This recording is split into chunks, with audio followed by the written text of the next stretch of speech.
Good evening and welcome to this week's edition of Uphill Battle. It's May 21st. We're rolling into Memorial Day weekend. Um, the weather is getting nice, getting hot, and the politics are doing the same thing. For It's sure. very heated, very heated. Um, let's just jump right into it. We want to start it off as we always do. We want to do something that's look around the spectrum of the country and look at different local things that's been going on that have some real bearing. Like we always say, all politics are local, Hmm. um, and also this could have bearing on some things that's going on across the country. So, what you got for me? Yeah. So I want to start off with I live in New York again, and what's been in the news lately is the Long Island Railroad. Some people just say the Long Island Railroad. Some people call it the LIRR. I call it the Lur. I guess it's like a Queens Brooklyn thing or something. I don't know, but a lot of people don't refer to it as the Lur, but I do. So the Lur, they recently went on strike. It ended, but on Saturday the 16th, um, 3,500 engineers represented by five different unions went on strike after being unable to agree on a contract with the MTA, the Metropolitan Transit Authority. And they went on strike. And this is actually good news for the Knicks because the last time there was a Lur strike, the Knicks won the Eastern Conference Finals. So this was back in 1994 and it lasted 2 days. And the governor of the state, Kathy Hochul, she said that if the Lur went on strike, everybody would lose. The Lur is the busiest commuter railroad in the country, and the strike impacted about 300,000 commuters from Long Island, Manhattan, Queens, and Brooklyn. Um, so the MTA and the train engineer unions, they've been in negotiations for years. So this has been going on for a minute. Both the unions and the MTA, they went to the Presidential Emergency Board to seek help on trying to get this deal done. And what the Emergency Board is an agency of the government that mediates labor and management relations within the railroad and the airline industries in the country. And during these like mediations, the union actually or the board actually sided with the unions. And what this did for the unions is gave them power to continue to like dig their heels in and continue to try to fight for what they wanted. And what they were doing is they were seeking a retroactive 9.5% wage increase, which covers the last 3 years. So the last 3 years of them trying to negotiate for this new contract. And it's also the same deal that the MTA offered other transit and civil unions in recent months. So it wasn't like a foreign concept, but it's something that they were asking for. But they were also seeking 14.5% wage increases over the next 4 years to combat inflation and the rising cost of living. And that would have included a 5% raise in this current fiscal year. The MTA, they have been open to wage increases, but they demanded that the work rules be changed, specifically for engineers represented by the Brotherhood of Locomotive Engineers and Trainmen, or the BLET. And this is really interesting. I didn't even know about this, but I looked into this, and if you for these specific engineers, if you during one of your shifts, regardless of how many hours or additional hours that you work, if you do anything other than which like if you're switching tasks or responsibilities during that 8 hour shift, you're entitled to an additional 8 hour shift pay, even if it falls within your 8 hour shift. So if you're operating a route from Penn Station to Port Jefferson to Port Washington, right? So you operate the regular route there. If then they say, hey, we need you to operate this special route that's running from Grand Central to City Field because the Mets are playing today. So then if you go back there and now you're operating a special route, you're going to get an additional 8 hours pay, even if you only worked your whatever the case. If you only worked your eight to 8 to 5 or whatever, the 8 to 4 or whatever the case is. Still, because you did that, you're going to get an additional 8 hours pay. So what you're probably seeing in the media is some people being like, oh, there's a bunch of these engineers that, just, without overtime, they make, $100,000, $200,000 a year. And yeah, that is true. Only a specific portion of them, but not the entire 3,500. You know what I mean? So and these rules, they date all the way back to the steam engine era of the 1920s, and they haven't been updated since the Lord was rescued from the Pennsylvania Railroad and taken over by the state. And so the MTA, they wanted these rules to change, and they were Right. offering wage increases, but it was less than what the union was asking for. And Right. they were also willing to give a $3,000 one-time payment. And the MTA said that in order to cover the extra costs that they would have to incur, if they gave the union what they wanted, they would have to reduce service or cut service, by reducing routes, um, limiting the amount of departures. They would cut jobs, reducing jobs, and they would also have to raise fares on on the commuters. So the union, that they officially went on strike on Saturday, and what the MTA did to try to combat um, just the inconvenience for the commuters is that they offered shuttle buses to just the closest subway station that the lure operates at. But for a lot of Long Island commuters, that's 2 hours away from Wow. where they live.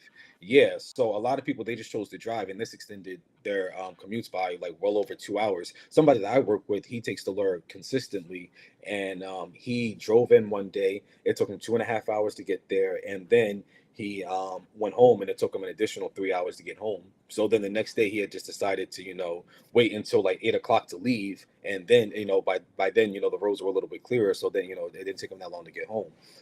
So this it was a problem for people.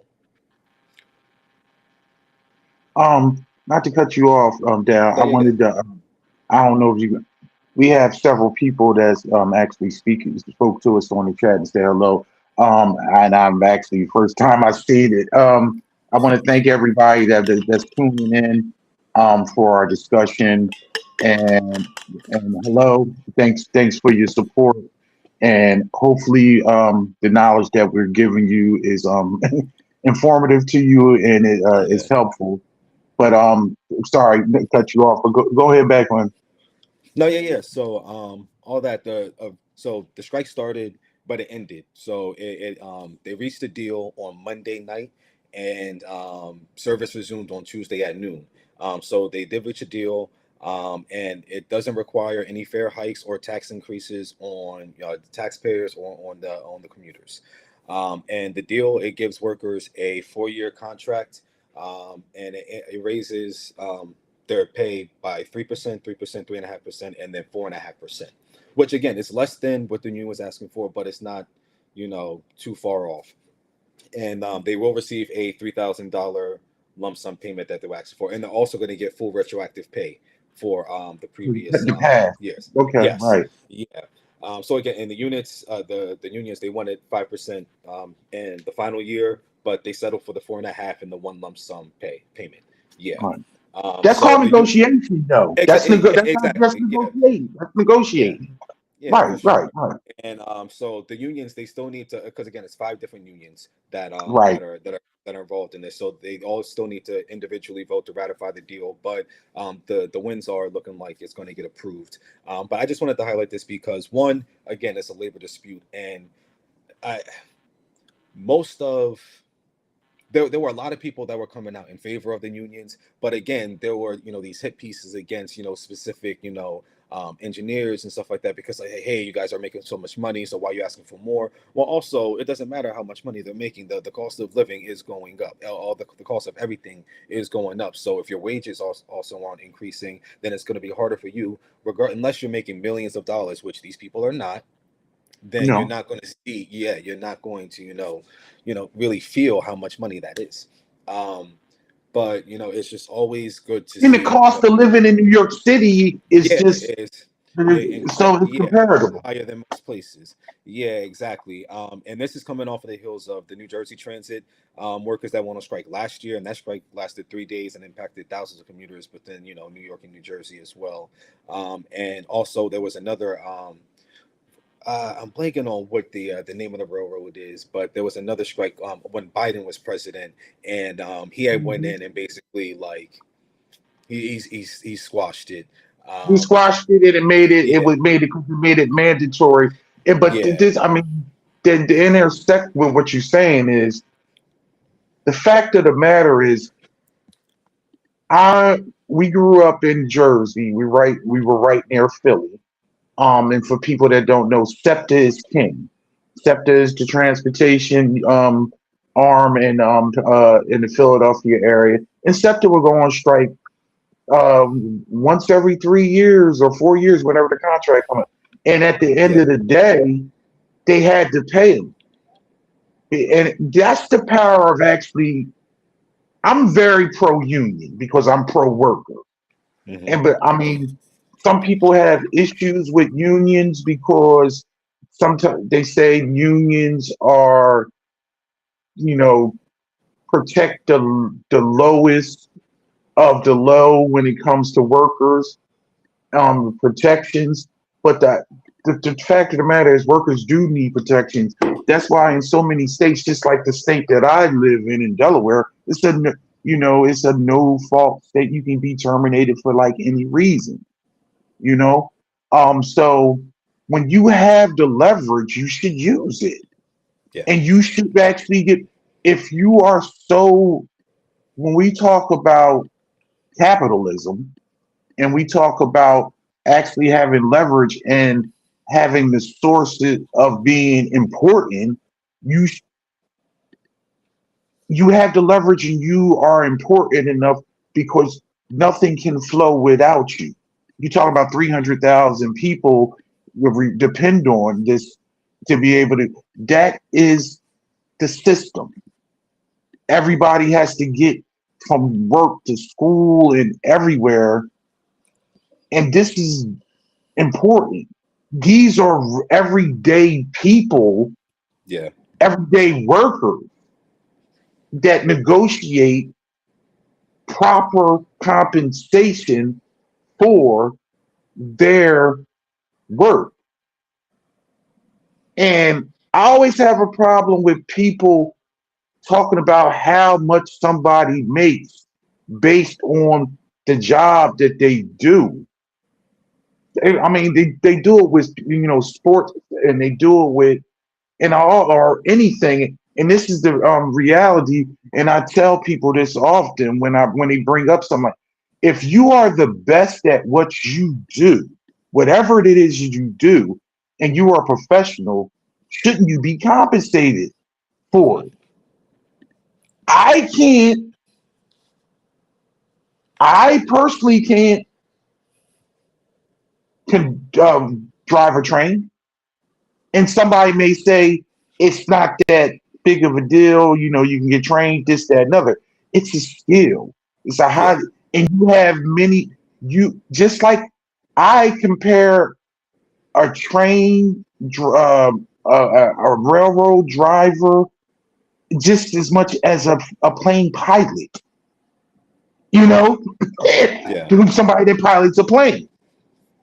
So I'm always pro union, and I'm always glad to see when regular everyday workers actually are able to get um, their fair pay and it's negotiated, um, because they're not stuck just taking whatever someone hands to them. And Exactly. yeah, and so did you want to add on anything to about that point or No, no? just like you said, I feel like everyone should be pro worker because at the end of the day, just like you mentioned, like, yeah, in this case, it was 300,000 people that were going to be impacted by it when Biden had came in against that the other railroad. That was going to be a supply chain issue that they were talking Yeah, about. But is this thing is, but hey, if you not showing up to work means that it's going to impact all these people. That just shows how important that your work is, and that could be It doesn't even have to be railroad, or it doesn't have to be airline. You can insert any kind of industry into that sentence, and it would still be true. That's why everyone should be on the side of the workers every time. So this is a win for them, obviously, but it is a win for labor. And those are the kind of things that need to be applauded. And this is, there's still places that are fighting just for, the right to unionize. Think about Starbucks, think about Amazon, all these like places. And what they're doing is, they're shutting down warehouses, or, going elsewhere, or Starbucks, they're shutting down stores, just because, that the workers voted to unionize. So a win is a win, for labor, and that's a win for everybody. That's just so anti-American, isn't it? Yeah. Just yeah, when you don't get your way, you take your ball. You actually take the court and go home. It's not even taking the Yeah. ball. You take the court. Um, what I wanted to touch on the local front, was a lot of primaries in the last couple of weeks. Um, the one that I really wanted to harp on is close to us in Pennsylvania, um, and in the third district in Philadelphia, whereas though Chris Rabb, who was the progressive candidate, uh, won the Democratic primary. He was um, he was backed by the Democratic Socialist Party, and he belongs to the Workers' Family Party, um, and he was outspent. It was a grassroots program. It was a three-person race. He defeated Sharif Street, who was a state representative. Chris Rabb is also a state representative. And then another. The woman's name is. She's a doctor. Um, Alice Stanford. Stanford. Yes. Okay, you're familiar. And she had a lot of money from PAC. Um, the She got 24% of the vote. I don't know if she was put into the race to try to. She kind of peeled off some of Streets, who was the establishment candidate. Um, Sharif Street is actually the son of former Philadelphia Mayor John Street. So the name recognition alone, um, um, wages high in Philadelphia. Um, but it was a grassroots, and he is Chris Rabb is known as a self-styled progressive. He had basically all the national AOC, uh, Rashid Tlaib, and Omar. They all endorsed him. Hmm. Um, and this is a tenement to what I believe is what's going to have to happen, because the craziest thing, I don't know if you saw it, Dal, but I wanted to bring to our viewers. Sharif Street, when he was giving his concession speech, made it known that we have to look at ourselves and look at the how the grassroots and the people are swaying and how they're moving. And in talking about having a more progressive voice when it comes to democratic politics, Hmm. and not staying in the same. And I'm ad libbing and kind of not, I mean, he's not quoting, but I felt as though he was conveying the fact that the establishment and the politics as is, and we just the normalization of just doing it, the status quo is not going to work anymore. So we need to be looking at more of what are we going to do to make things more affordable for people, and make things make the government and the states and everything actually work for the constituents. And I thought that was interesting. Um, and one of the big things, one of his big platforms, Rab, was he was pro-Palestinian and anti-Israel. Yeah. And some of you people may think that what does that have to do with X, Y? People are actually waking up, and you may not understand the politics that's going on in the Middle East, but you do understand genocide, and you do understand that when brown people are, you know, trampled upon, and they're being exterminated, and also their land is being taken from.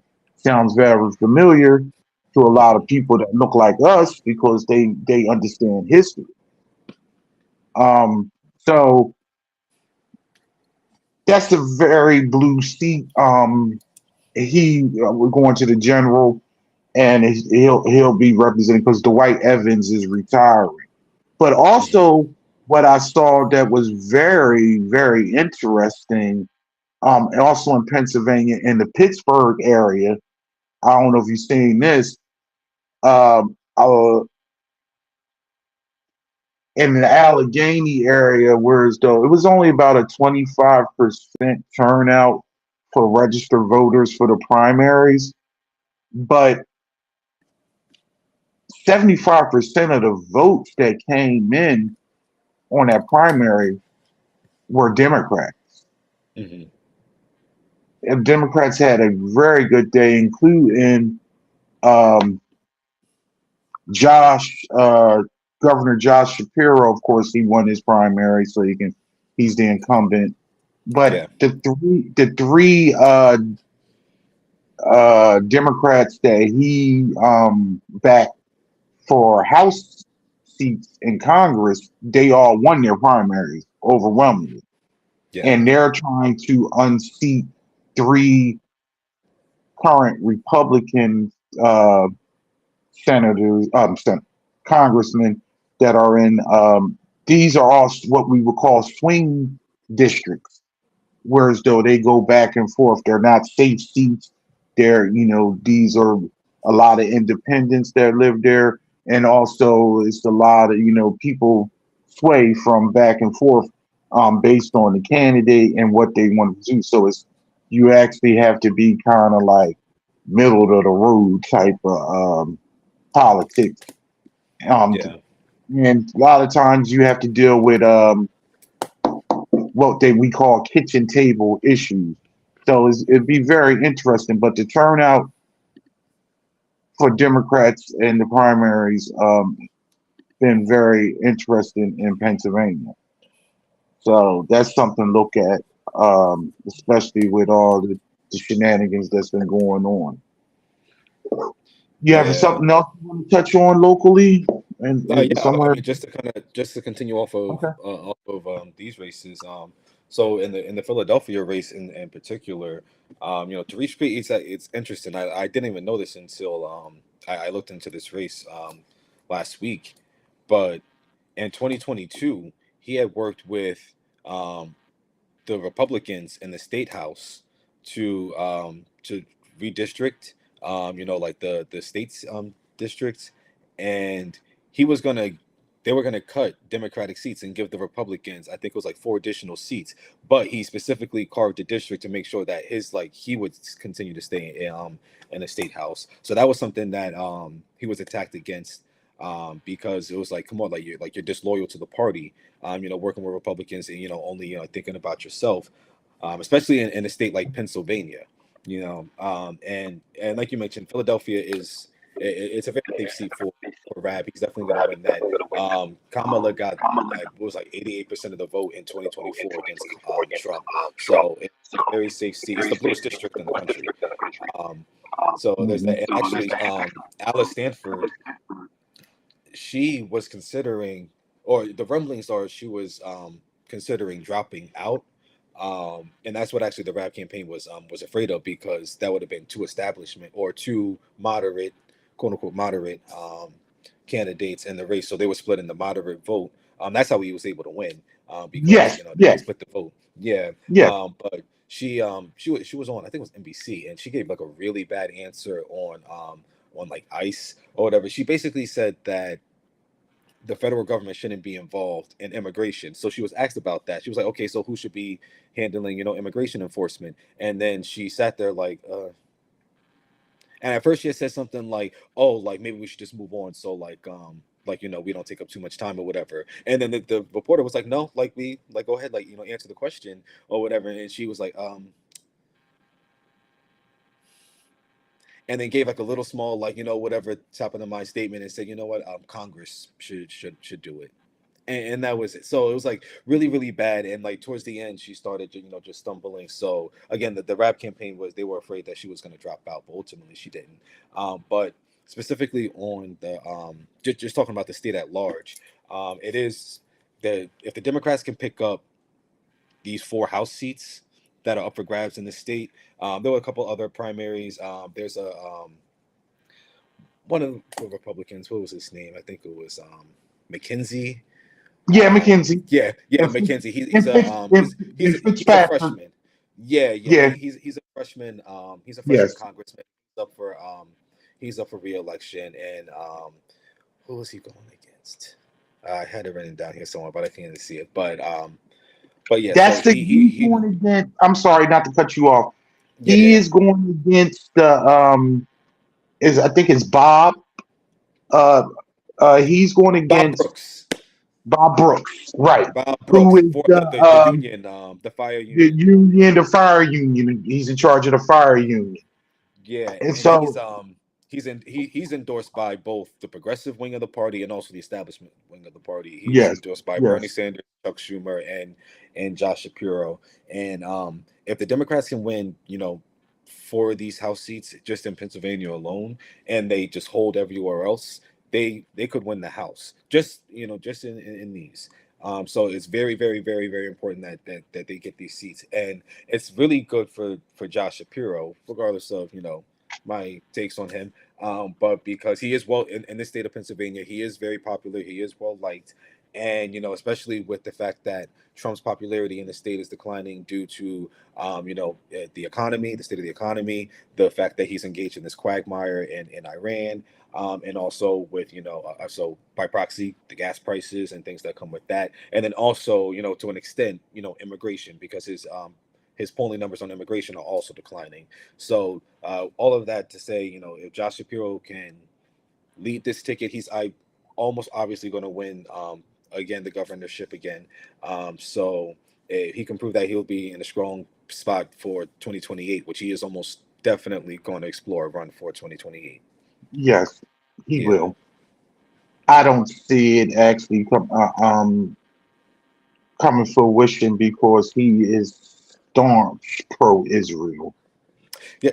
Yeah, and that is going to be a Staunch problem in the pro. Democratic That would be primary. very, very, unless he actually gaslights people and switches their position.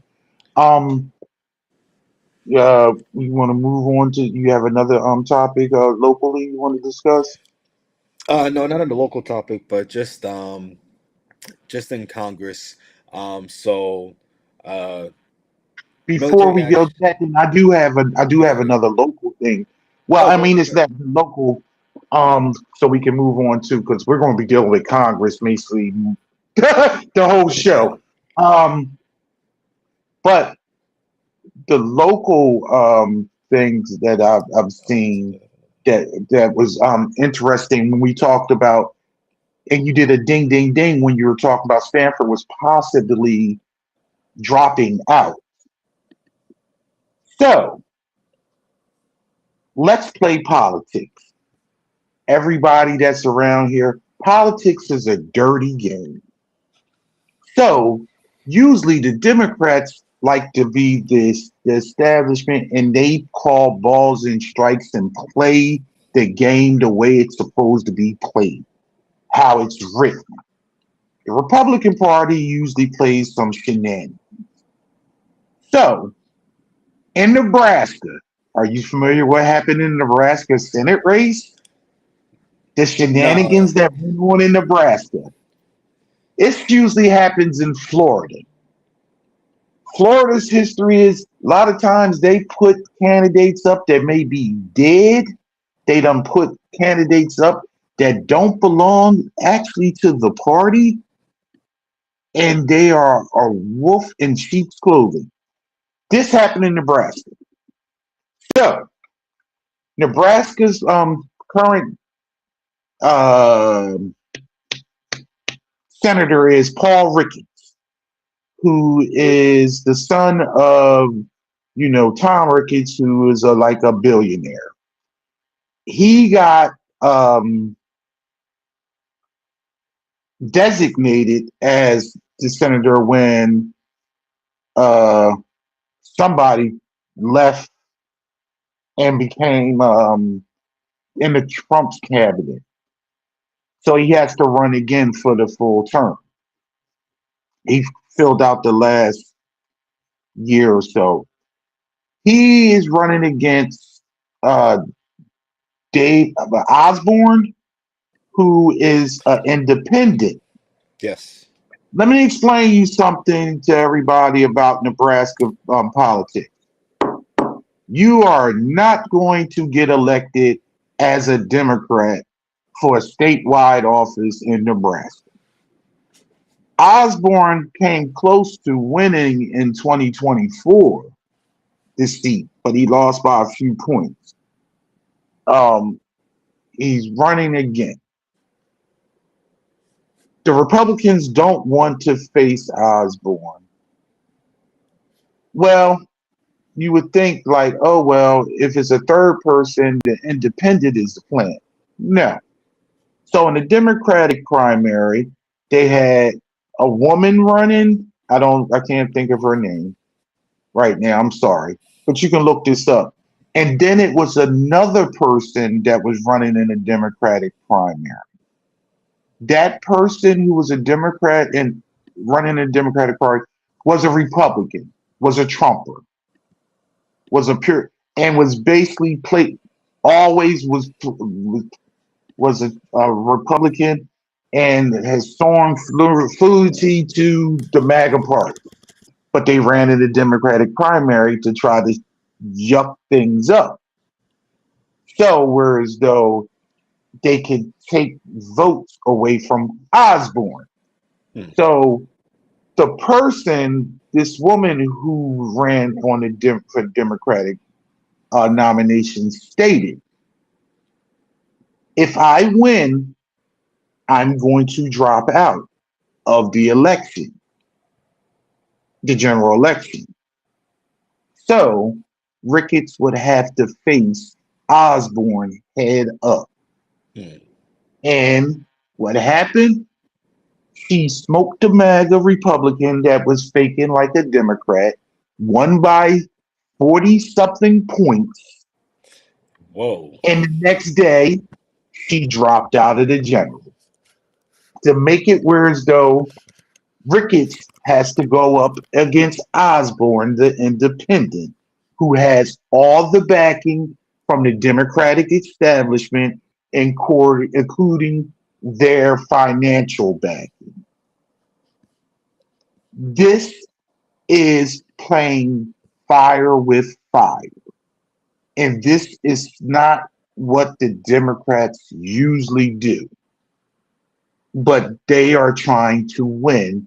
They're playing by the rules of engagement that has been used against them. And I applaud that.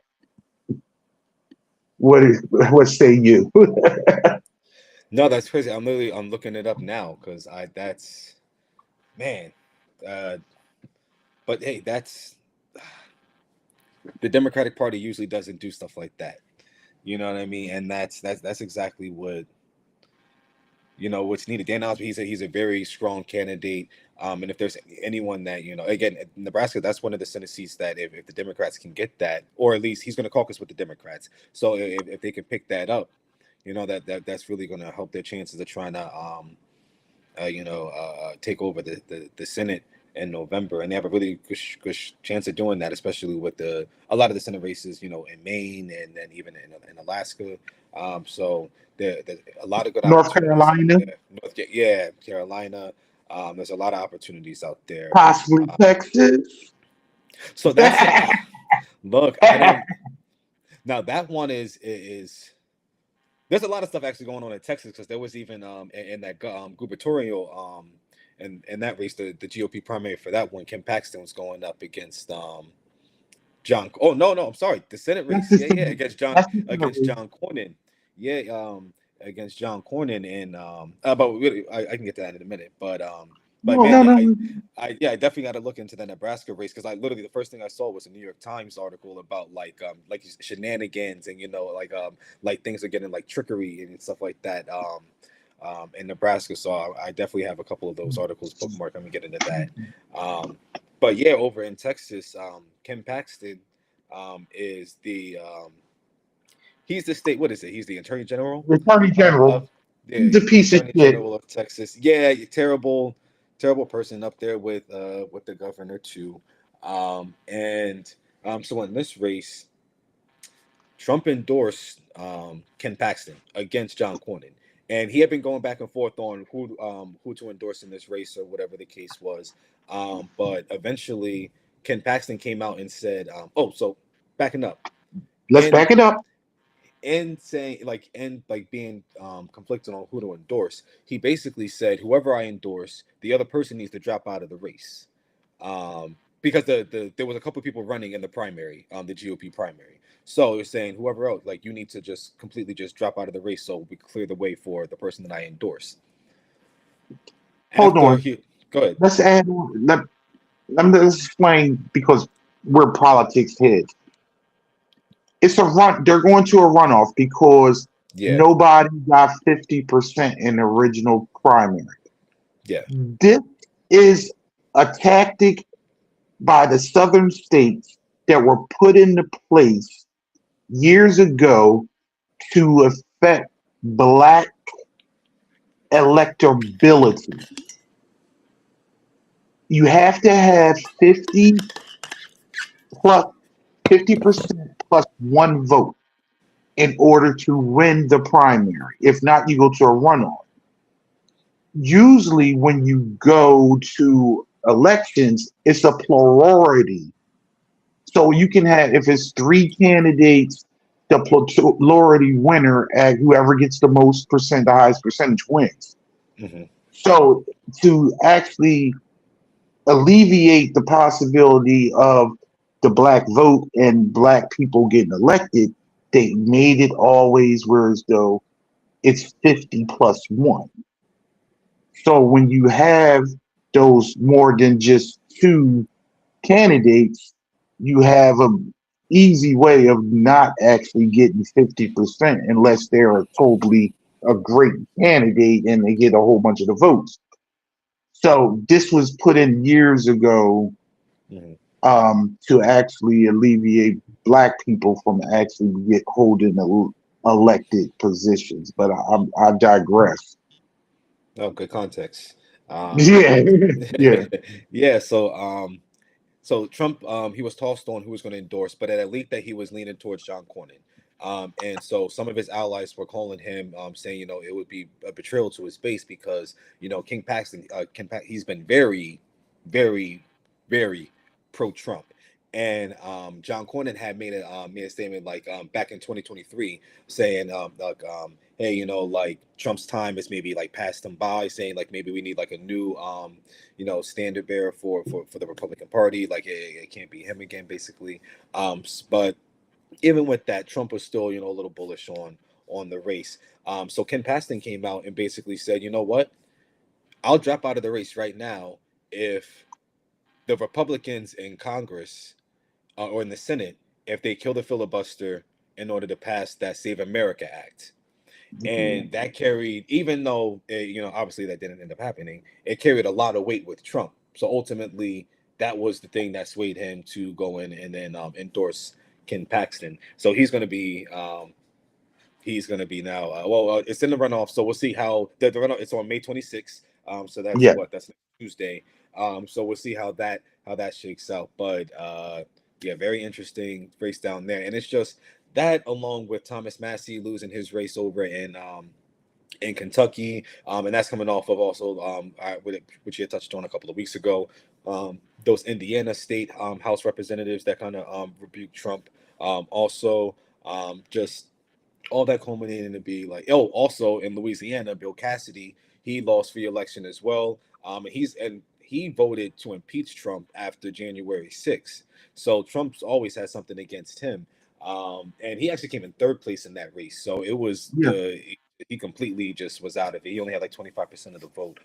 So again, it's just showing that Trump really has a stranglehold on parts of the Republican Party. And it's just crazy because even though like national, like whether like Democrats and independents, he's declining. Like, and obviously with Democrats, his favorability was always and popularity were always really low. But like specifically with like independents or like moderate Republicans, it's just not there for him. But he does have a stranglehold over a really large portion of this party, and it's just continue to show in these Republican primaries. To add on to that, for explanation to people, because everybody that's probably watching us is probably like astonished on like how does this happen? Primaries and generals are two different things Yeah, because to understand, if you are registered, it's different in every state, but majority of states, if you're a registered Democrat, you only Democrats can vote in a primary. If you're a registered Republican, you only can vote on the Republican Party. The rhetoric that comes out during the primary season literally is different than what happens in the general because now you're trying to actually court voters from more independents and more moderates from other, and you talk differently. During the primary season is red meat season. This is where you throw your base something for them to gobble up and just devour. So you may be far left or far right during the primary and saying things that they want to hear. But once you get that nomination, you kind of, excuse me, you kind of come down and sway yourself a little moderately to the middle. Um, the issue with the MAGA portion of the Republican Party, which people often always say, this goes back to the Freedom Caucus and the tea baggers. They say that, these are people that are a minority part of our party. They don't really have no say, and they wind up actually taking over the party. yeah, This happens all the time with them. Because I would always tell people to have the understanding. Republicans are not meant to govern. They are the anti-party. They are always the pushback. They are best served as being the minute minority screaming from behind up in the bleachers and screaming against everything. When it comes to when it's time for them to actually when they win and actually are in charge and govern, this country goes down. The rich get richer, and the working class and the regular people do not flourish.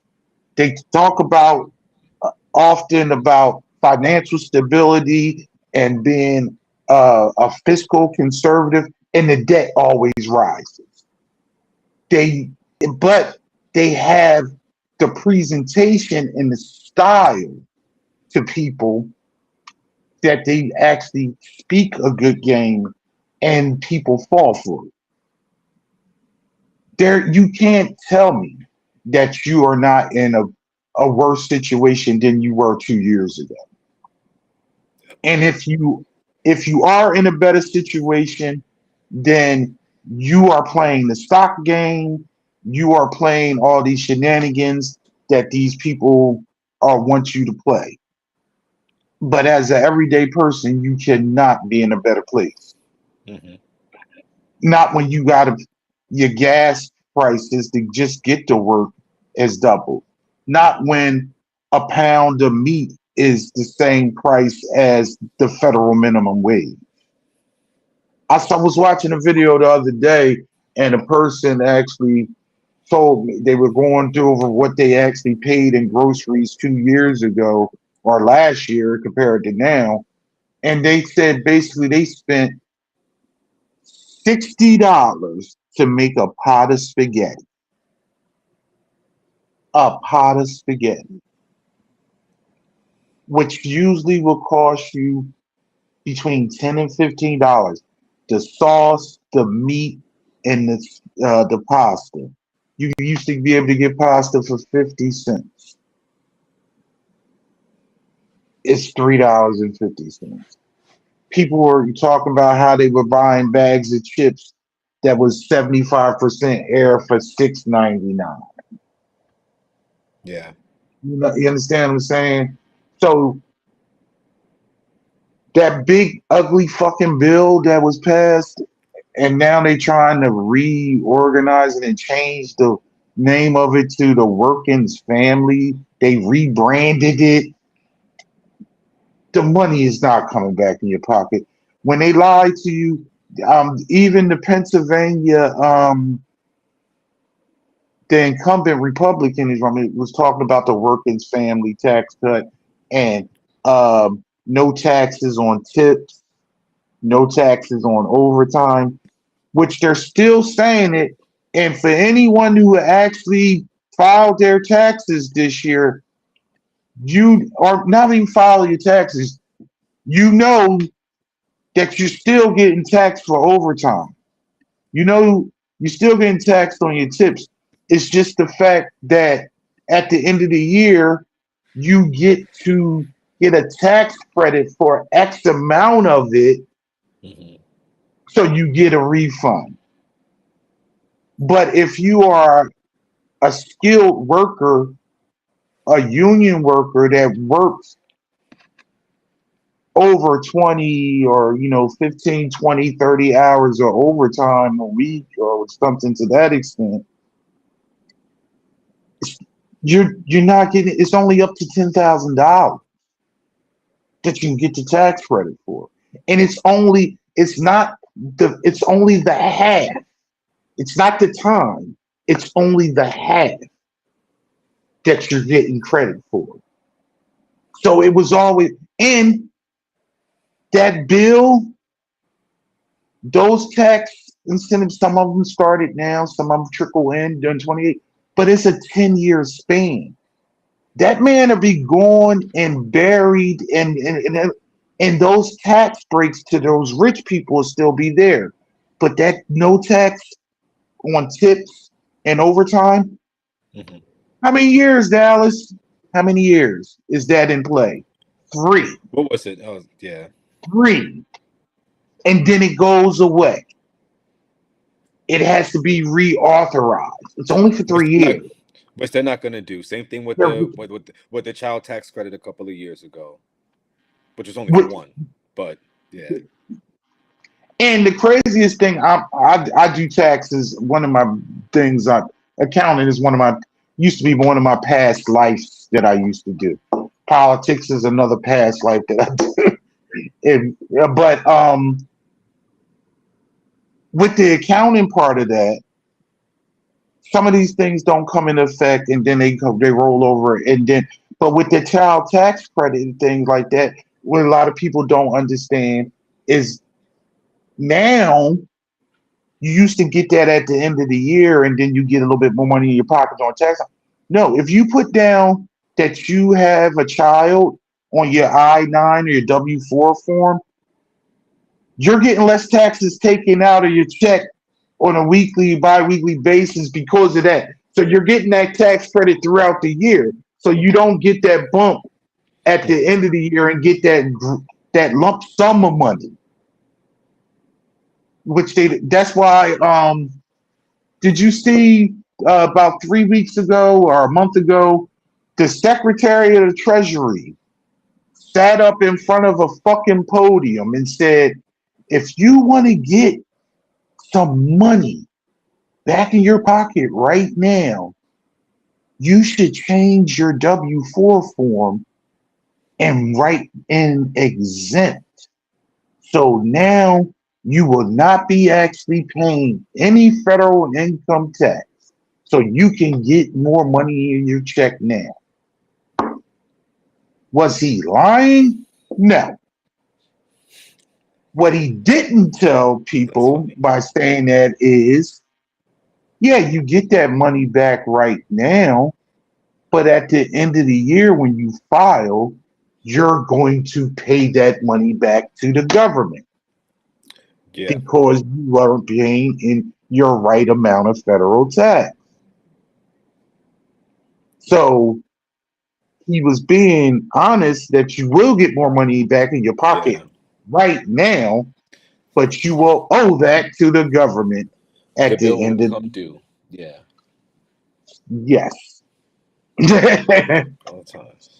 It's that's when how I tell you where it's go. Republicans know how to talk a good game, and it sounds really good, and it's in some truth. But remember how a lot of our religious people make the whole truth nothing but the truth? Nah, Hmm. but they'll say to help me God many damn times because we live in a white nationalist Christian society right Yeah, yeah, now. unfortunate. But everything you said, yeah. I mean, the Republican Party, like they're an opposition party, and that's Yep. it. They can't be That's the they can't term. be in Thanks, son. power. Thank you. Yeah, The they they opposition party. Yep. they can't be in power because when they get it, it's like, oh my God, like We have to and govern. yeah, yeah, exactly, and they're not actually prepared for that. Um, but I actually saw that Scott Besson was at Congress, but I didn't see that part. But yeah, basically that's what they always do is to, like you said, they talk a good game or whatever, and he'll say something and be like, oh, like you yeah, like you don't want to pay federal taxes, like you can just put exempt, you don't have to. But yeah, at the end of the year, here comes this bill, and it's just another example of like the tax codes, all these different laws and stuff, they're always for people with money who are giving money to the politicians to create it and craft it.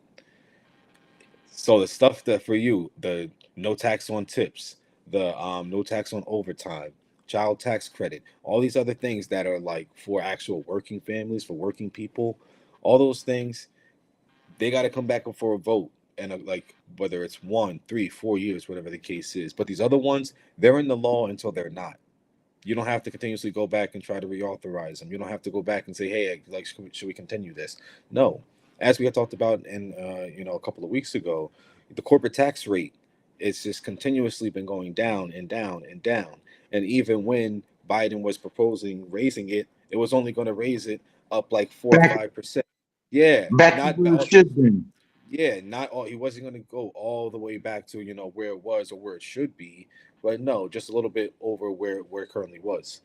Um, so it's just the country's not people aren't going to be able to survive in this country if the laws, the cities, everything, the transportation, all the amenities, everything in this country, if it's only going to be for people with money, because as education costs are rising, housing costs are rising, transportation, medical costs, or as the cost of living, literally everything in existence is going up. If wages are stagnant or declining, if jobs are declining, it's going to be harder and harder for more and more people to be able to make it and to actually say like, yes, I'm living a good life or I'm happy in my situation.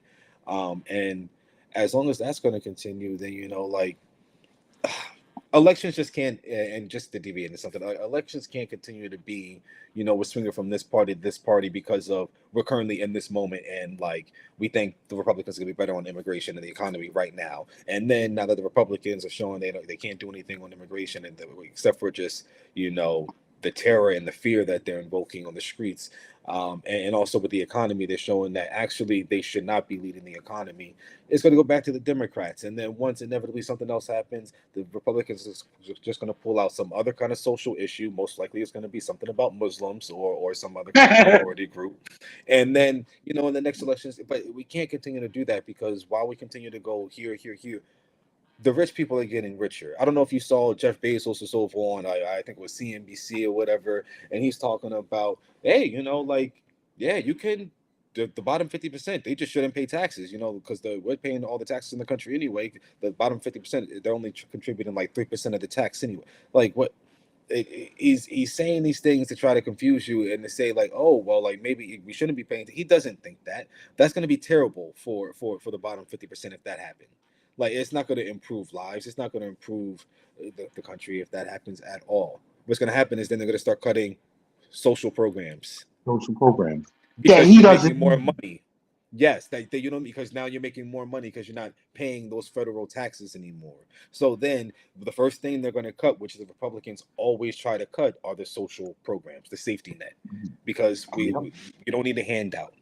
And that's what it's going to do, and it's going to affect so many different people. So until we get serious about who the real enemy is, the billionaires, money, and politics, things are going to change. So just to bring it all back together, that's why it's very important that you have people like Chris Rapp, that you have people like the squad currently in Congress. You have the Bernie Sanders of the world. You have the Abdul El Saeeds up in Michigan, which actually he was in that, he was third in that race, and now he's skyrocketing in the latest polls. He's winning that race. So if he can pull that out, that it'll be a great addition in the Senate as well. So like it just if the Democrats can get this done, and the Democrats are really serious about gaining power, especially with the Republican, um, the redistricting, the gerrymandering, the stripping, the taking away voting rights, that's going on across the country, specifically in the South. Specifically, we can just touch on it. You see what's going on in Let's touch Alabama? on it. Oh Yeah. my goodness, where they're doing, Well, oh, you can for these primaries are fine, go ahead, like we'll count the votes for these primaries, but these other three primaries, now we're gonna get to those on August 11th instead of on Tuesday, and that's because I don't even know how this is legal, but the Supreme Court with that their plans were perfectly fine, so they're now going through to try to take and to screw up these seats of predominantly black communities and districts, and it's taking voices away from black people in Alabama and from Democratic representation, and it's just lunacy, and it's right there in plain sight. They literally said that they're going to reject about 100,000 votes within those other districts. They just said they're just basically not going to count because we're not doing primaries in those specific districts. which they already did in Louisiana. Yep, They stopped the primary. Also, if yep. you didn't see last night, um, the House in South Carolina redrawing the map to erase Jim Clyburn's seat, who's the 84-year-old black. Um, it's the only Democratic district. Um, Sean Massey, who is the speaker, who's the leader in the Senate, said that they should not get rid of the one district because, for one, he admitted out loud, this is a speech, that South Carolina is the most gerrymandered state in the country, and if they actually gerrymandered the one blue district, that this was going to galvanize and motivate black people to come out and vote. Hmm. I get, of course, I'm older than you, and I've seen things, and I've had conversations for the last 30 years. One of the main things that I've always hated about my people, and when I had conversations with ignorant people that are part of my community, they always state how voting is not important and how it don't matter. It's not going to affect me. It's not going to change anything. I always push back, and I always will push back. And you can you can actually, you know, remember how I often told y'all growing up how important was voting because people died for it. And I think in a lot of cases, we as a community are so far removed from it. And I often say that, like, your generation, you grew up with a black president.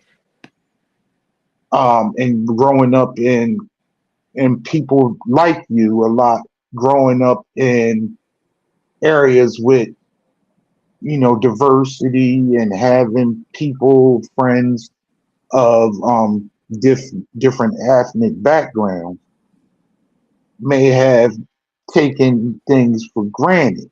But the ignorant part of it with the community is thinking that voting never really mattered when it's always mattered because it always, your voice and your power from your voice and picking your elected officials and holding them accountable was always been important. If it's not that important, if it's not a big deal, why have they spent the last 45 years to get to this place? Why? Why did they slow roll this? Mhm. Why did they slow roll getting rid of Roe v. Wade? Why have they systematically dismantled the Voters' Rights Act since 2013? And they will say because racism is gone, because it doesn't exist. You can't that but they will flip you and also say that it is racist to treat white people this way. Ism. Let me explain to y'all what a ism is. Ism is a system. You can be biased, you can be bigot, you can be have bigotry. You can't control an ism unless you have power. You cannot say a black person is racist and performs racism because they, as a group, does not have a power to dictate the system and control it. That's why you can be have bigotry and have a bias against people of another ethnic group or immigrants or something to that extent, but you don't have the power to control their daily lives as a whole.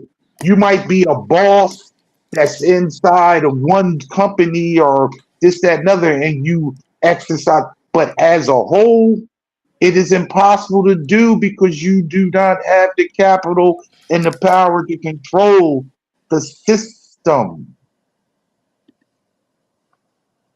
This is a systematic ploy to try to put people that are not white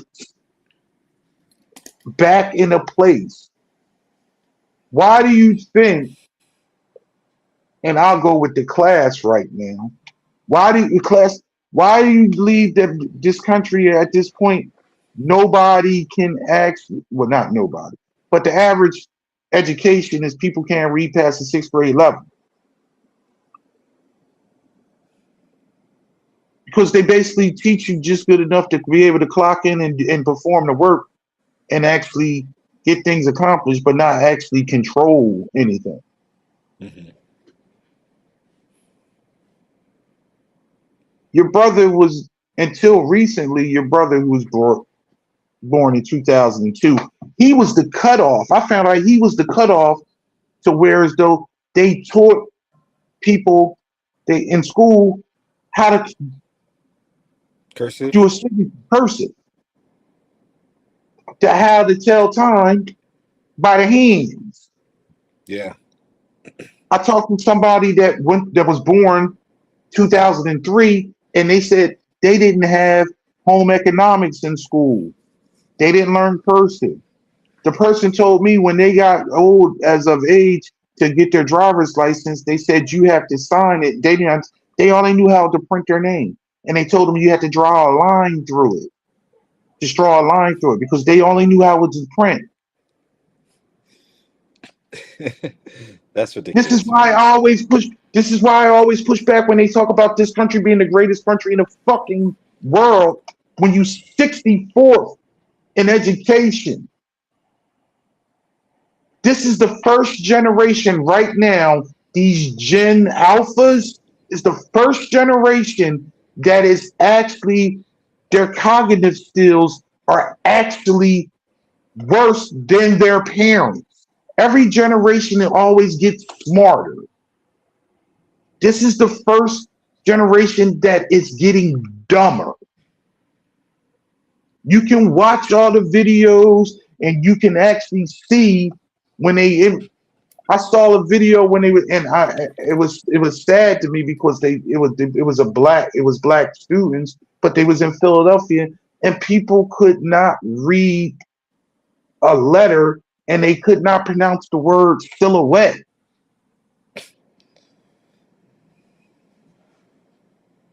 This is the call, whereas though teachers are leaving the profession and they're complaining because their job, their hands are tied because they want you to still pass people that aren't able to do the work. I remember when you was in school, and your brothers in school, they stopped giving y'all homework. You did all the work in school. You didn't have So homework yeah. anymore. Well, sometimes I got my homework done. I got it done early. But yeah. No, but I'm saying today Yeah. there is no homework Oh, no. at all. You work in the school system, there Yeah. is no I would say yeah, homework. it's done. Yeah, it's predominantly done. If there is homework, it's very easy. There'll be like homework packets, which is basically just like obviously homework is always an extension of what you're doing in the classroom, but like it really is just like it's very simple. It's very easy. It usually takes them like maybe 5 or 10 minutes max to get it done. And it's just I was actually just having this conversation with we have our school leadership team meetings once a month, and so I was talking to there was a para, a teacher, a couple of parents that were in there, and just talking about how there was a recent study that came out that was like you know, test scores have or like in both meet reading and math have been declining for years. Compared to what they used to be, because like kids they literally cannot read, and then if they can read, they can't comprehend what they read. If you ask them to read a passage, they can read. Some of them can read it for you, but if you ask them to summarize what they read, some of them wouldn't be able to tell you that. And that's not to like dunk on any of these kids, because obviously, like, who would do that? It's just it's a fact. They're struggling to read, and then you have a conversation with some of the parents, and then you're like, oh well, I see where it comes from, and so it's setting us back, and it's just putting us in a bad spot. But you're right, it's education is not what it used to be, and that's it's one of the reasons why we're in the current situation that we are. If you're educated, if you're aware of what's going on, if you're able to actually, you know, suss out, and comprehend, current events and what's going on, then if you're informed, that goes against what they're trying to do.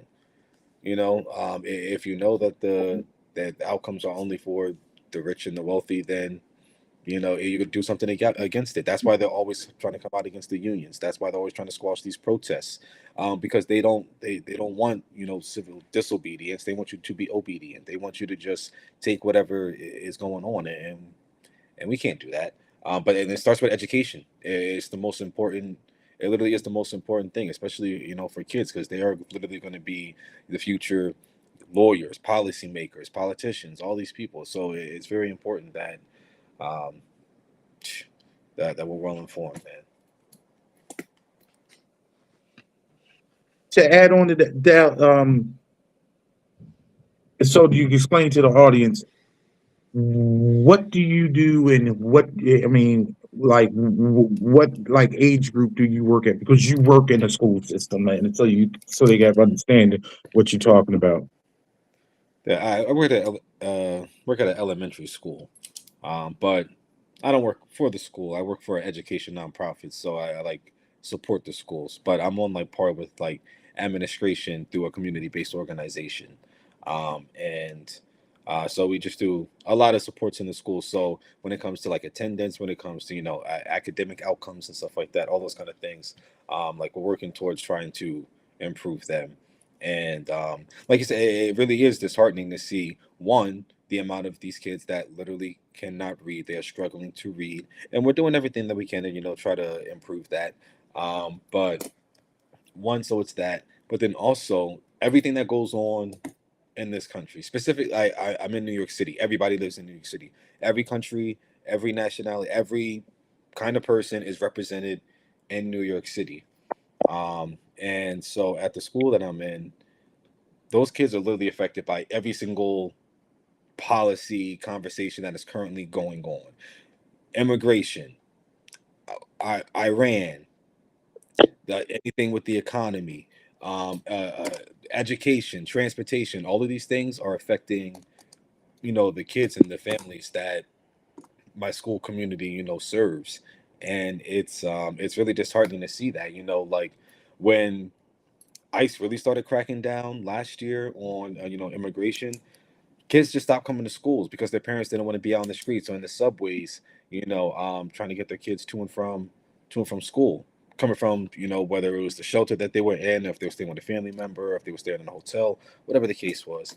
um it's really it really sucks to see, like, there are people that feel the brunt of these policies. So when a lot of people are just able to see, like, oh yeah, like I really don't like what's going on with immigration, or yeah, like I really don't like the way the economy is going, or whatever the case, but you're like, but I'm okay in my situation. These are kids. These are kids. So if you can't put a face or a name to the harm that's going on, so that's what justifies your vote for a Donald Trump or whatever the case is. There are people that are actually affected by these policies, and it's not always just, or even if it is just adults in other parties, and you're just like, oh, they're Democrats, so it doesn't matter, whatever the case is. These are kids who are just here trying to make it, trying to learn what it is to even be a person, trying to learn who they are, and yet they're dealing with real life issues because now their older brother's getting shipped out to Iran because their mom lost their job. Dad got into an accident, so he can't work, so they lost the apartment. These are real life things. These are real life things that they're dealing with. Again, can't come to school because they're afraid of immigration enforcement. Like, these are things that people are dealing with, and every single day. And working in education, I really do enjoy it because again, we're teaching the kids, one, try to learn, but also how to be good people, how to be good, and we can only hope that it's going on at home. But we're just trying to, do our part, within the schools. But very important to be, helping to shape young minds and stuff, but not in the classroom, but just around it. All right. Let's get into um the politics of it all. That on the big picture. I mean, we've touched on it a little bit, but just over the last couple weeks of what's been going on down south, in Tennessee and Alabama. They're trying to pull some shenanigans actually in Georgia, but Georgia is being is a lot of pushback, but they're Yeah. trying to mess around with the maps. Explanation on maps. Um, let's explain to people because the people hear maps this and that, and then how districts and how things are drawn. District maps usually get drawn every 10 years after the census. Hell Leader this year this all started in Texas when the current person who resides in the White House asked the governor of Texas, who's a piece of shit, he needed 5 more seats. So, because if you don't know, at this current point, basically in the House of Representatives, the Republicans are basically in the majority, but they are in the majority by 1 vote between resignations, retirements, or motherfuckers dying and everything else. 1 vote. So, and as it always happens,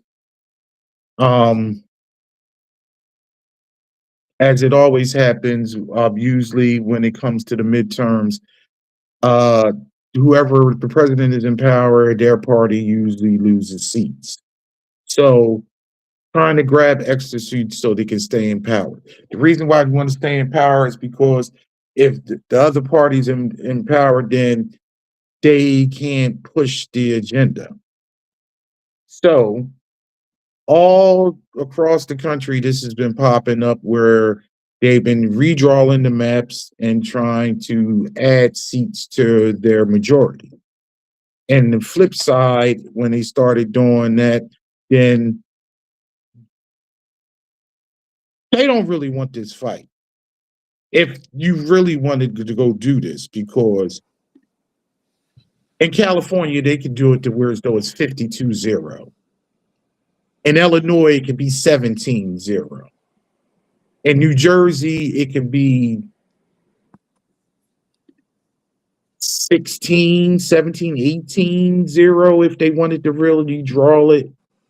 It was a big thing in New York. They was fighting to try to. They was going to take the 1 Republican seat out of New York City, and they a lot of court cases and things like that. Why is this important? This is important for representation, but Republicans can steal districts, but if the Democrats do the same thing, they're up in arms and pitching about it. This is where, as though I will always say, the hypocrisy of politics in general, but the hypocrisy with the Republican Party. Don't do as we do, just listen to what we say. Because if you do the same thing as they do, it's a problem. So basically, with the carving out of the Voting Rights Act 2 weeks ago, everybody moved in action to change the maps to disenfranchise 26 million Black people's voters as voters. Over 50% of the Black population in this country lives in southern states. Mississippi is close to 40% Black, and they have no statewide Democratic representation as a whole. This is how people in Texas stay in power. This is how people in Alabama and Arkansas stay in power. This is how West Virginia stays in power. And I'm going to say it straight up like this, and it's kind of like a tutorial. White people would rather vote for their racism and don't have fucking health care, don't have a livable wage, as long as they keep fucking Black people down.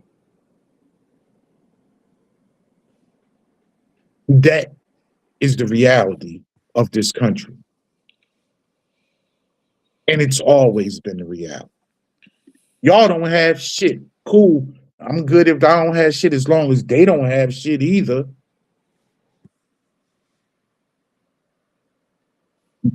Why is this country the only country that health insurance is a for-profit entity?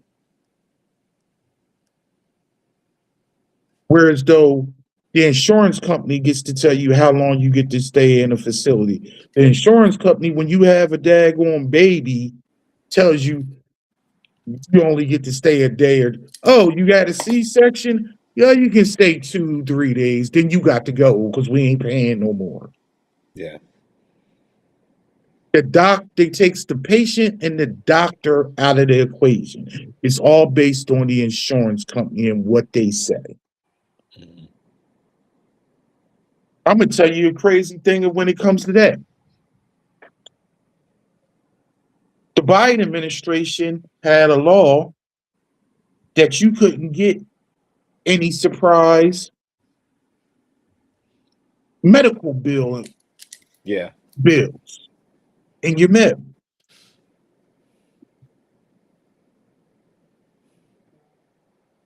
That law doesn't exist anymore.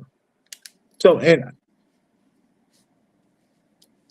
somebody tell me out of the blue now you got, out of nowhere you getting this bill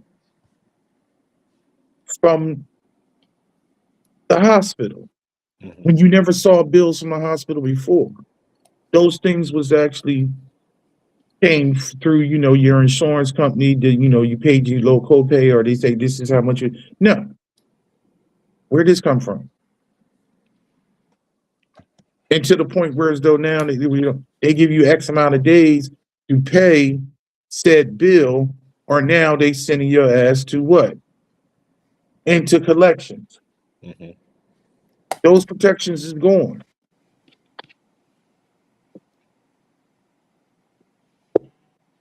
But voting's not that important. Yeah.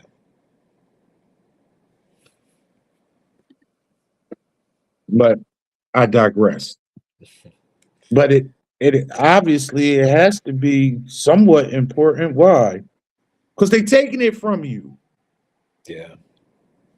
Why would an entity, why would a collection of, why would a government entity, why would the states, why would they take and try to dilute your political capital if it's not important? I was talking to somebody today at work, and they said, I don't care about who in there, long as they make us rich. What the fuck are you talking about? Yeah.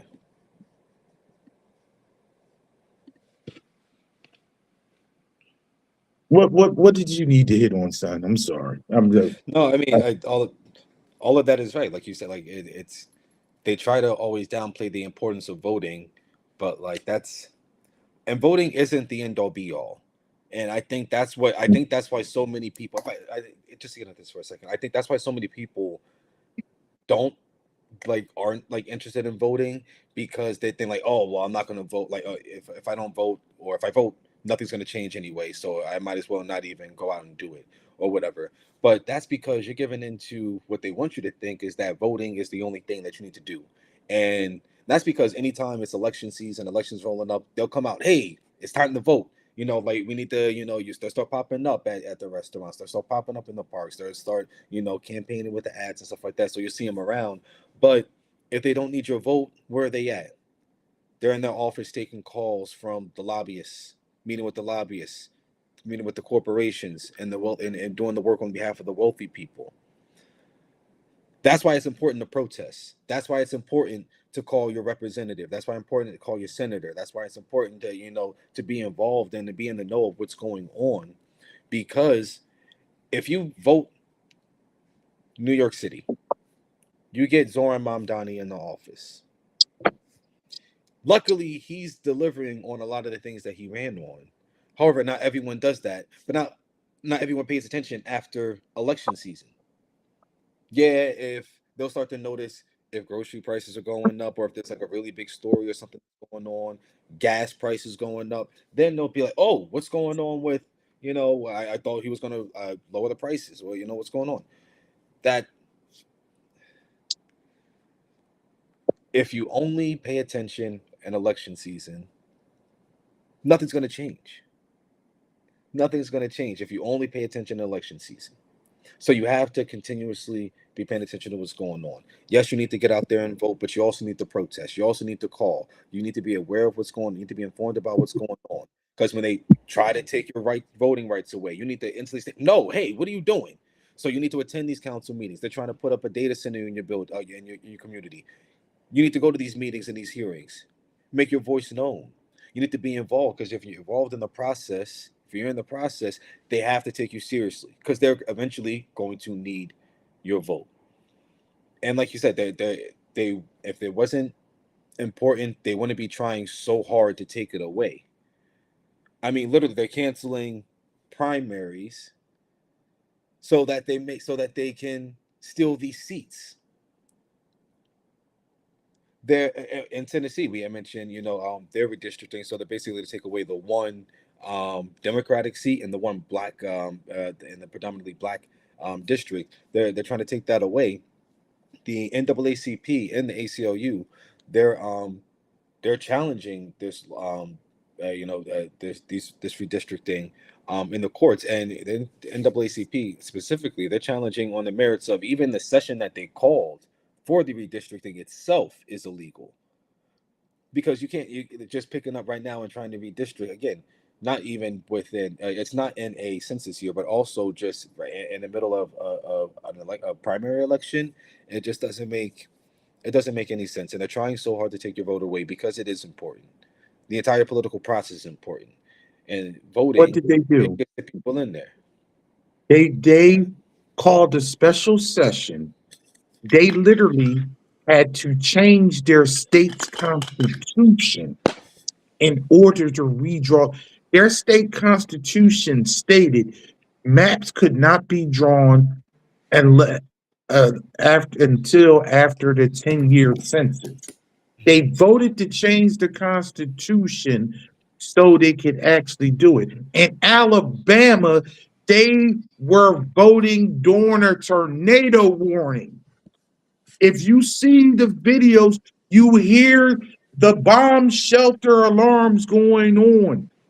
But no, we are in the middle of a tornado, but we got to take the vote from these niggas, even if we die in here. In Mississippi, they went and placed their vote at their old convention hall or the old building that still had the Confederate flag on it, where they used to lynch people because their current building was under construction. It was symbolism. This is 2026 Confederacy. People walk around talking about the South will rise again. This is it. So when you sit there and say, if I was back there, I'd have did this, that, and other. If I was growing up in the 60s during the movement, I'd have did. You need to be doing it now. Yeah. You need to be doing it now. Because it doesn't stop here. This is the beginning. The only good thing about it is a lot of white people see it now because they feel it. And they educate themselves. They're educating themselves. So I don't call for nobody to put themselves in harm, but I'm always going to tell somebody to vote and get people to the polls, because no, voting is not going to get out of this. But I'm going to tell you this much. It's going to help. It's the first step. You gotta get the right people in. And then you hold people accountable. Yep. To doing for the people. It's not just voting, it's accountability. And it starts with your local elections. I've said it before on here. Pay attention to what's going on at your school board and what's getting taken out. What books are they banning? What's the curriculum? What's going on with your local representation? Because that's how you get your street lights. That's how you get that pothole. That's how you get your trash collected Directly affects your life. Directly every affecting your day. everyday. Yep.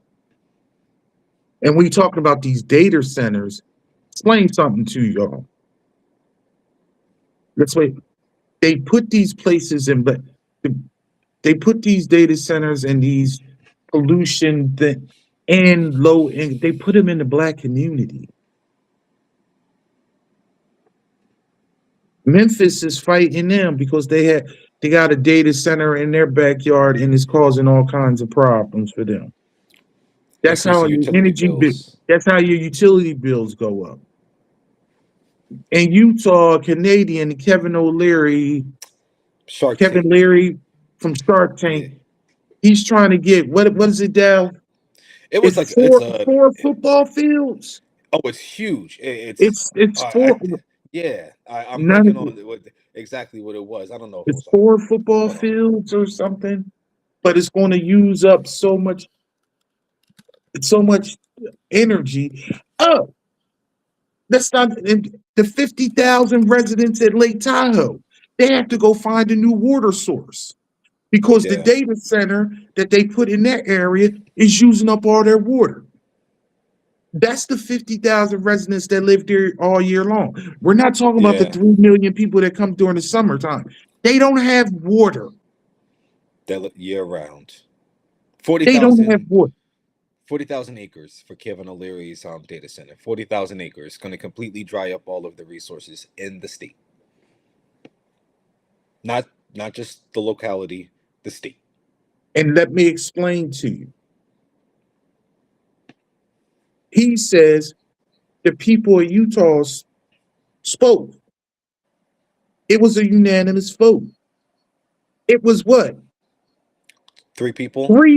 Three city council people, not the public. It wasn't to a public vote. It was 3 city councils may have gotten persuaded somehow to vote for this thing. Yeah. 3 people, 3 elected officials stole their city down. Yeah. Because what do you think a billionaire? It's not hard for a billionaire to persuade 3 people in Utah, to do anything, So like you said, it wasn't like he had to get the approval of the city. It's not like he had to get the approval of the state or even just like the state legislature or anything like. No, just 3 3 individuals. people. And then 3 he's individuals. also taught. And then he's saying it's like Chinese spies or like Chinese agitators that are like speaking out against it in Utah, but really it's just like 2 white girls who just live in Utah that are against the data center that are like uncovering all this stuff and like leaking information and stuff about it. So it's absolutely ridiculous, but like it's going on like you mentioned in all these different communities around the country, and they're just never going to stop. It's drying up the resources, it's taking up land, and it's going to take AI as a whole is going to take millions of jobs. But in the meantime, what do you think is going to be going on with these data centers? They're going to bring jobs, but the jobs are construction jobs to construct the data center. And then after that, how many people do you need to maintain the data center? It's going to be maintenance and repair. That's it. That's it. That's it. Maintenance and repair. So IT repairs, but still, so it's going to be for a specific group of people. That so it's a hellhole. It's a hellscape that we're in, and it's the fact that they're allowing it to happen. What are those the immigrants that's taking the jobs? And that's what I wrote when you were talking about the like white people, they just don't care as long as black people. Donald Trump told you that the problem with your life is that the immigrants were taking your jobs, and that the immigrants were taking up the housing, and that they were also eating your dogs and your cats. So now that they're cracking down on the immigrants, why are the prices still going up? Because If they're immigrants doing did jobs that yeah regular Americans didn't want. Why are you paying $2 for a green pepper? yeah Because y'all didn't want to go out there in them fields. yeah. I guess the immigrant also declared an illegal war on Iran, so gas prices went up too. So it's like every time something happens, it's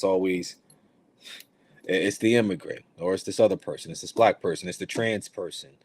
That's funny. That's what Thomas Massey actually said when he gave his concession speech on Tuesday. He said, one thing, APAC was very strong in that race because Thomas Massey came out strongly against Israel. $33 million Yeah, on a, and they spent $33 million in a Republican primary. yes, and actually, I guess kind of going to touch on that race. Thomas Massey has won the last three elections. So in 2022 and 2024, he won with 75% of the vote. In 2020, he won with 80% of the vote in these primaries. These are the same. It's not like he got redistricted or anything. These are the same voters that he's been going up to and say, "Hey, I want your vote," for years. 4 years. 16. He's been in that district. He did Yes. 16 years. Yes. And now all of a sudden he is losing. I think I forgot what it 91%. was. He Yeah. voted 91% Yeah. with the With Republicans. yes, but just coming out rhetorically against Trump one too many times, specifically against Israel too many And the, times, and the and that's what Epstein did it. files. Yeah, The yep. Epstein file. Working with Ro Khanna over on the Democratic side to release the Epstein files. Yeah, it just didn't play well for the Republican base, and I forgot what the margins on that race were, but I think he lost by about 15 points or something like that. What again? A warm body against a warm body. Yeah, President Trump came out yeah. and said, all I need is a warm body to run. So, It could have been anyone. so the people of Kentucky in that district lost their autonomy by voting for the other candidate because, of course, that person has no stump speech. That person does not have a vision. His vision is whatever Donald Trump says it is. Pro-Trump and pro-Israel. That's it. Pro-Trump and pro-Israel. After the race, AIPAC came out and said, pro-Israel. I actually have it right here. Pro-Israel Americans are proud to back candidates who support a strong U.S.-Israel alliance and help defeat those who work to undermine it. And and he said specifically for who was it that went up against something Gowron that went up against Thomas Massey, and then also shouting out Clay Ed, Fuller, who yeah, Ed Ed Gowron, Gowron. yeah, and also alluded to Clay Fuller, who won the primary to replace Marjorie Taylor Greene over in Georgia, because Marjorie Taylor Greene also came out against Israel and in support of the Palestinians. Thomas Massey not so much in support of the Palestinians as much as just anti-Israel, but still, so AIPAC very strong in these races, and it's just to say like you said. Now these people lost a voice in Congress because Edgar Ryan, he's a warm body. He's going to be pro-Trump and he's going to be pro-Israel. He's not going to be pro-Kentucky. He's not going to be pro-worker. He's not going to be pro-voter. He's definitely not going to be pro-black. So it's just a shame. But these are things that happen all over the country, and it's who the Republican Party is. What the Republican Party is becoming. In terms of the AIPAC portion of these things, it's also what the Democratic Party is as well. I mean, and so, oh my God, I can't believe I didn't touch on this before. And that Pennsylvania 3 race that Chris Rabb won in Philadelphia, he would never be president in his lifetime. Cory Booker, and I hope he runs in 2020 and humiliates himself. But Cory Booker decided that he was going to go over there and campaign for Tariq Street.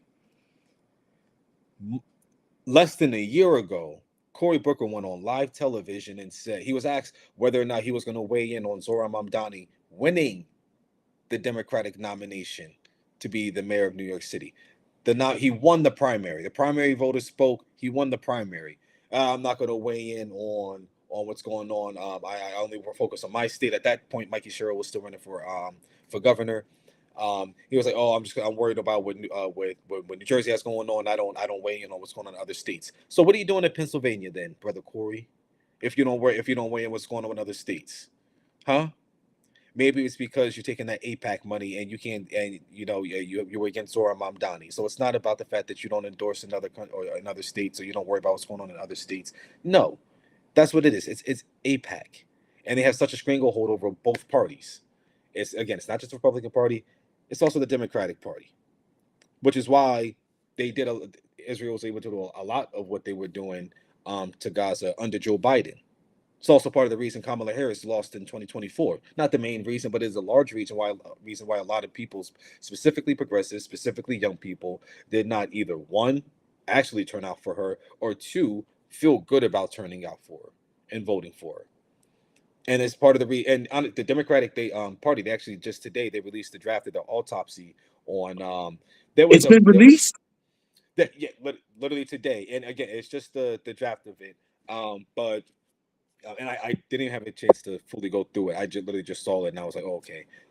But yes, as to why she lost, but almost that has to be the reason. That it has to be part of the reason right there. And more and more people they're getting I'll just say hip to the idea of what AIPAC is, and now there's talk of like people that you wouldn't even think that knew what was going on in politics years ago are now saying like, oh, like I'm not going to trust anybody that's taking AIPAC money and stuff. And it's just because they have such a strong stranglehold over our politicians, and another country shouldn't do that. It's a shame that billionaires, the American billionaires, have that kind of power over our government. A foreign country, absolutely not. Absolutely not.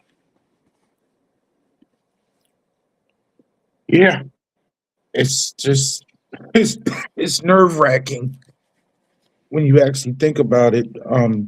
Just because it's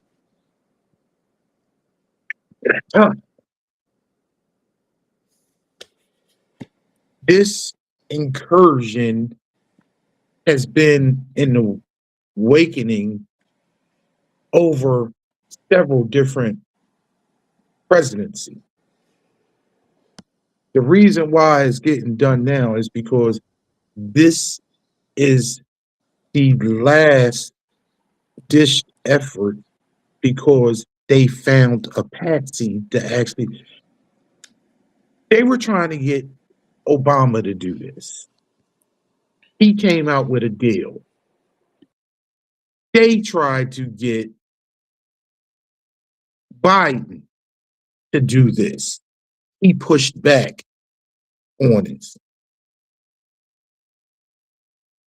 They tried to get Obama to run ICE the way it's being run now, with the incursions and the surges in different cities, and then he pushed back on that.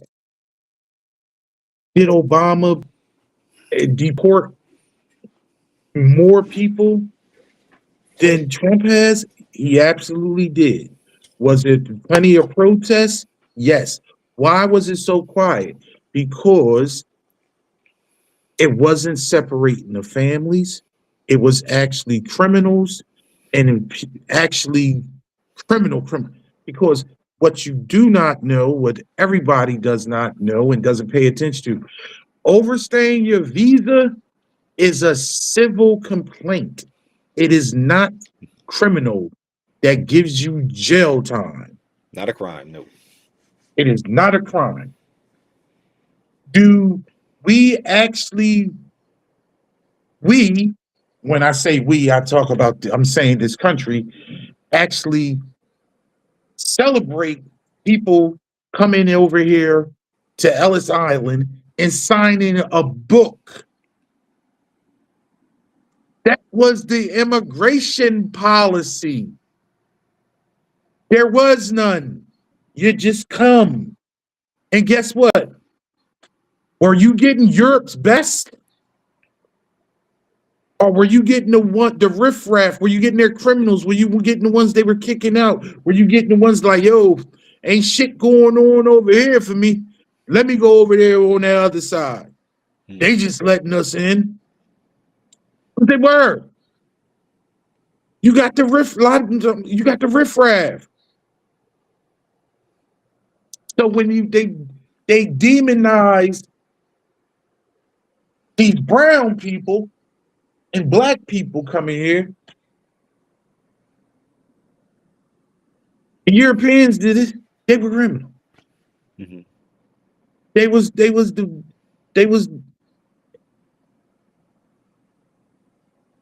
didn't have skills.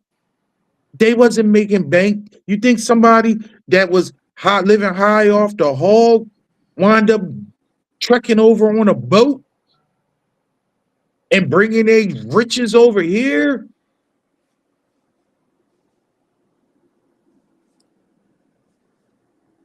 It's all a design game, the system, so you can point at somebody else for you not being where you want to be and how your life is, when it all actually is the government and the system that you are under.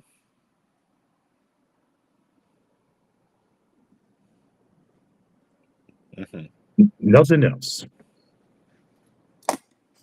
Things are working the way they want them to work,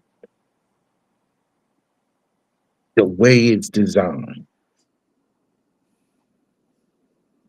No if, no ends, and no buts. Mm-hmm.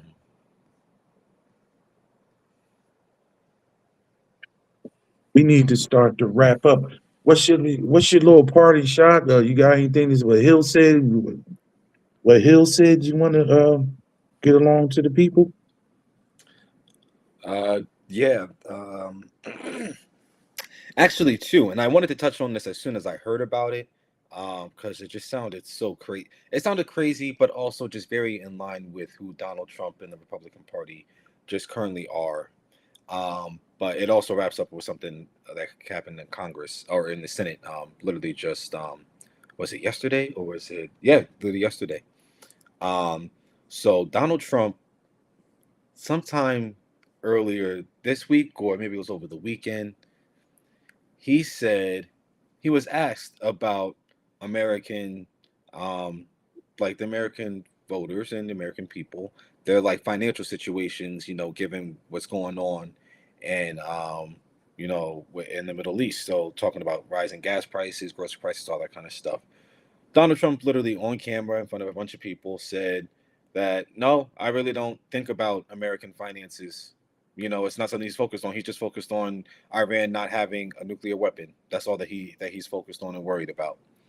JD Vance then followed up because then obviously there was an outcry saying, why does the president of the United States not care about, what's going on in American households? Why does he not care about how well they're doing financially? That doesn't make any sense. Why would he say that? JD Vance went on the offensive and said the media is misconstruing what he said and saying, well, first he started off by saying the president never said that. He said, well, no, you're making that up. He didn't say that. He said that. So then next day followed up again. He said, oh, no, well, you're misconstruing what he meant. And that's not what he meant. Of course, he takes American finances seriously, but it's just the fact that when he's negotiating, he's not thinking. The only thing he's thinking about during the negotiations is that Iran not having a nuclear weapon. No, you can't try to clean that up. He doesn't care about American finances because he's worried about himself. He's worried about his family. He's worried about his donors. For some reason, he's worried about Israel. That's who he's worried about right now. That's where his focus is. That's why I don't know if you saw, but they created basically he was suing the IRS because they leaked his tax returns. And then which makes absolutely no sense. So he's suing the IRS because they leaked his tax returns. His IRS.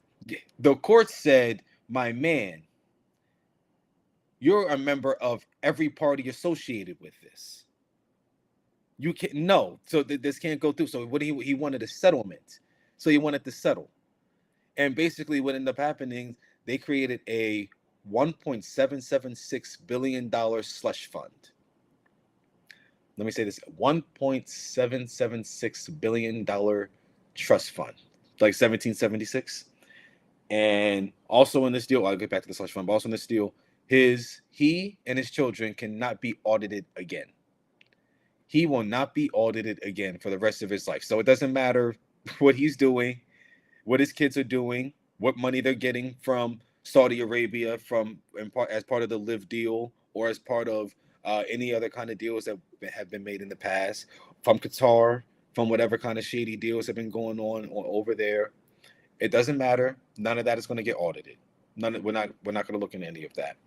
But also, he's using this money to basically as restitution for the people from January 6th, all the people from January 6th. So it doesn't matter if you were someone that beat up a cop, that actually destroyed property, or if you were just someone that, maybe you were in the back and then you just happened to, just walk in the Capitol and you just went through and took pictures. Doesn't matter. And a lot of these people, and mind you, to take a step back, he also pardoned a lot of these people already.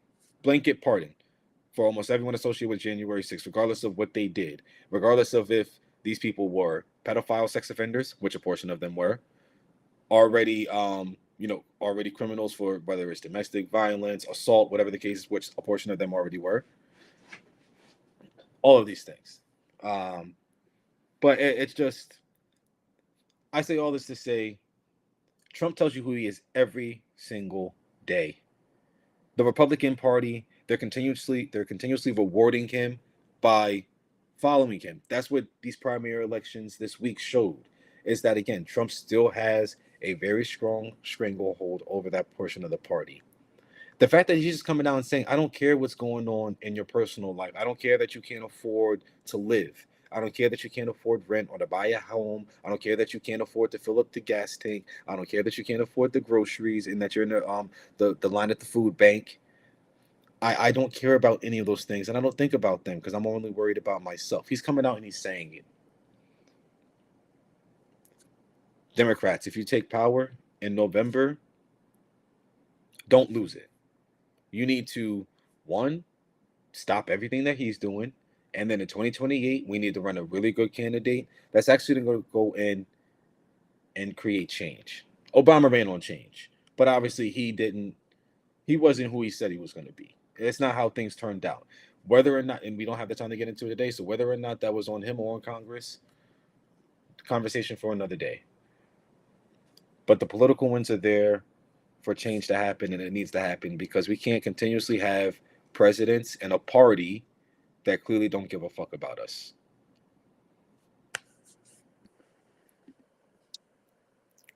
Concur. I concur with that. My parting shot for today is the hypocrisy. And it's a theme that we basically have been going through this whole show. And I believe it's actually a theme that we've actually been speaking about since we started this show. This week, was it this week?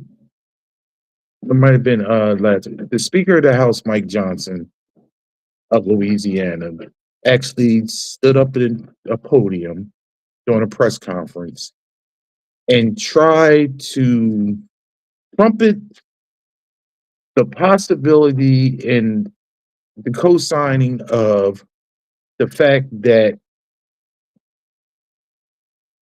members of the House of Representatives have not gotten a pay raise since 2009.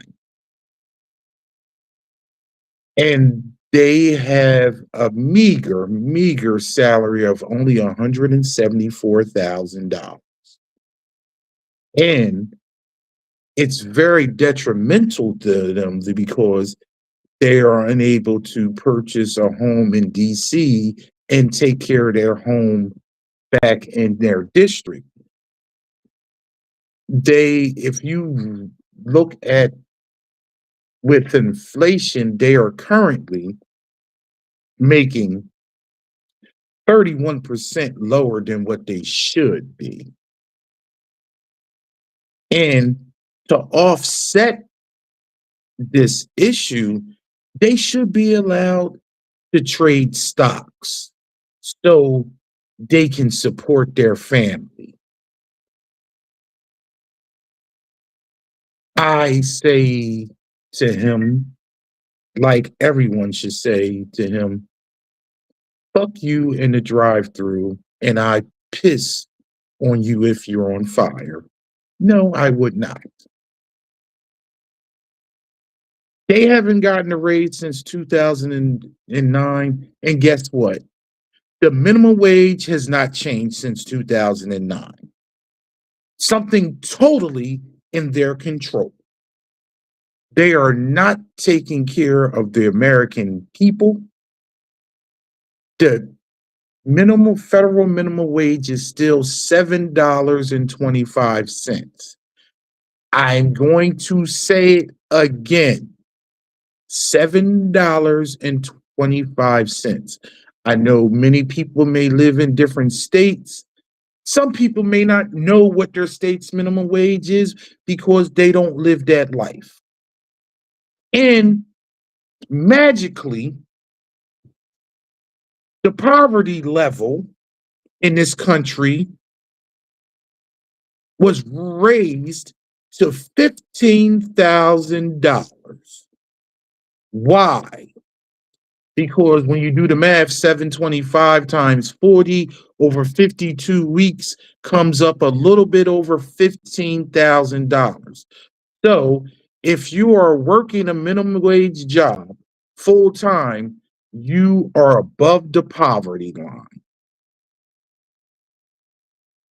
Who can live off of $15,000 a year? Not a family, not a single person. Period. But 174,000 is not enough money for Congress. So we gotta let them, do some insider trading, trade some stocks so they can try to, make some money to make that up. This is the point where as though people are so out of touch. You're going to talk about stock trading and making 31% less than what the cost of living and spikes and everything for congressional members. But you vote constantly against raising the federal minimum wage for everyday people.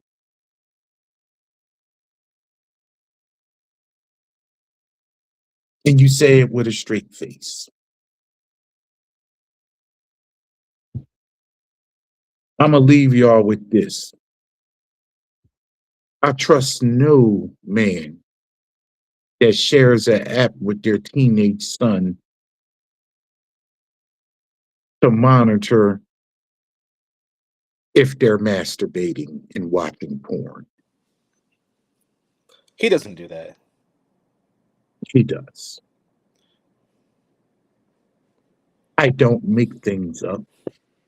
I Oh just my speak God. facts that how it comes up and things that he has admitted. These people are in charge, man. Oh man. Dang. Yeah. Let that sit in. But when every time there's a CPAC or a Republican convention, grinder crashes in this town that they're in.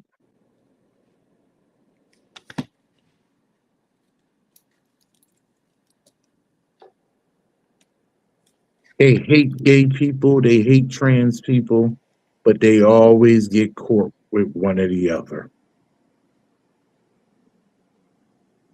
Here you go. With that, we done hit the 2 hour mark. And it was very interesting conversation. Hopefully you thought so. And hopefully we brought you some news and some information that you can digest, because